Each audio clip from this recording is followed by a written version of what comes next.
La volonté d'Allah, Bismillahirrahmanirrahim. Dieu est attribué de la volonté, et sa volonté est incréée.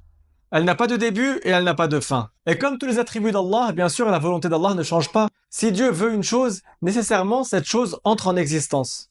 Le prophète alayhi salatu wassalam a enseigné à une de ses filles la parole suivante. Ma sha'Allahu kan, wa ma lam yasha' lam yakun.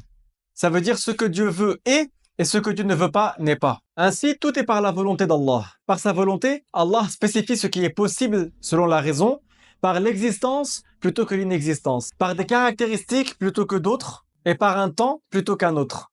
Je vais expliquer cette parole. Moi, je fais partie de ce qui est possible selon la raison, l'existence, parce que mon existence n'est pas obligatoire. Si Allah n'avait pas voulu que j'existe, je n'aurais pas existé. Allah m'a spécifié par l'existence plutôt que l'inexistence. Et Allah m'a caractérisé par les caractéristiques que j'ai plutôt que d'autres caractéristiques. Par exemple, je suis blanc de peau, j'ai telle taille.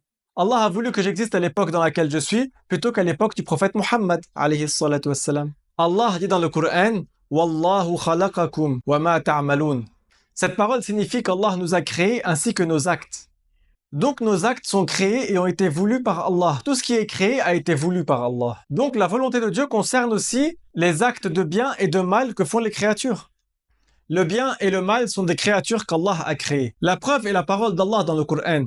Dans Surat Al-Falaq, Allah dit Qul a'udhu bi rabbil falaq min sharri ma khalaq. La parole d'Allah signifie dis, donc ô Muhammad, je demande la protection du Seigneur de l'aube par le mal qu'il a créé.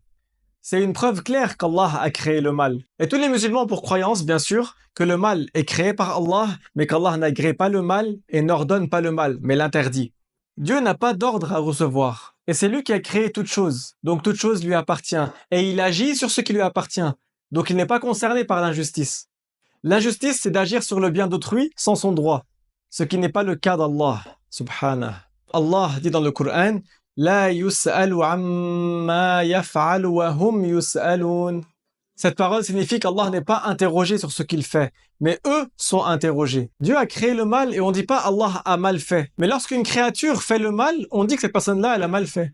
Parce que la créature, elle est ordonnée de ne pas faire le mal. Mais Allah, il n'a pas d'ordre à recevoir.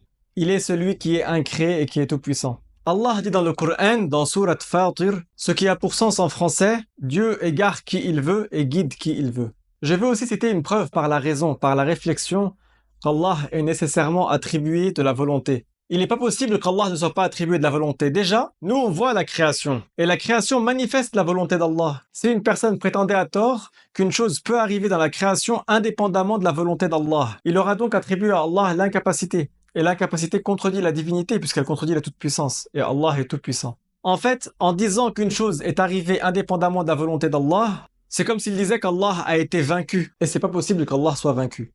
Je termine ce cours en disant que nous-mêmes, on a une volonté. Et ça, on le sait très bien. Si tu te diriges pour faire telle chose, c'est que tu l'as voulu.